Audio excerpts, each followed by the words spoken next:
Well, guys, what happened to this 12-year-old girl is essentially every parent's worst nightmare. Police say that at around 9:30 this morning, she was just sitting in front of her home on this street when all of a sudden a man came up to her, grabbed her, and forced her inside a vehicle where another man was waiting. They then drove her several blocks down the street, and it was at that time, the family tells me, they started threatening her, telling her they were going to take her up to the mountains and kill her and that she would never see her family again. Eventually, they stopped the car and got out.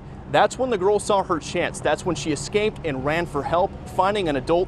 And just to give you an idea of how brazen this kidnapping was, it happened right across the street from Whittier Police Headquarters. It could happen to anybody out there. And especially right now, it's summer, all these kids are outside. If they took our daughter, they could take any other kid. The parents of the girl who was kidnapped today recount the horrible experience that their daughter went through. She was never going to see her family again, They were touching her face. touching her face, telling her she was so pretty. that she was so pretty, you know? So, like we said, it could happen to anybody. I've never heard of anything like that happening, especially on the street. You know, we live right in front of the police station, so for me, I thought it was safe.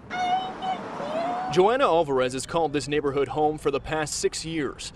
But Monday's kidnapping is giving her second thoughts about where she lives. What was your reaction as soon as you found out? I was shocked. I was like, wow, you know, in the same street, a couple of houses down from where I live. You know, I have 3 kids, so it's hard to realize, you know, it's not that safe. What happened right here? David Acosta has lived here 3 years and has a child as well. It's devastating. It's scary.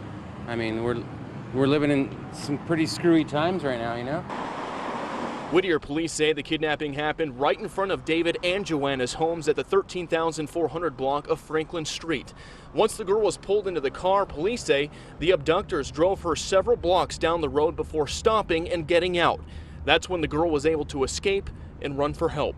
The girl's mother posted about the abduction on Facebook, saying in part, quote, "They are low-life scum and need to be found. We are so grateful our beautiful daughter escaped. Find these disgusting perverts," end quote.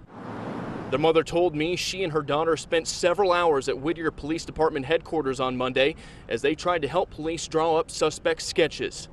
But until they're caught, the neighborhood will be on edge. I blame it on technology, you know? You didn't have all this crap happening in the 80s, 90s. Technology advances, you got these sickos that get online. I just really thought it was just a lot safer. Things like that wouldn't happen, especially like during the day, you know? I mean, I just never would have imagined that.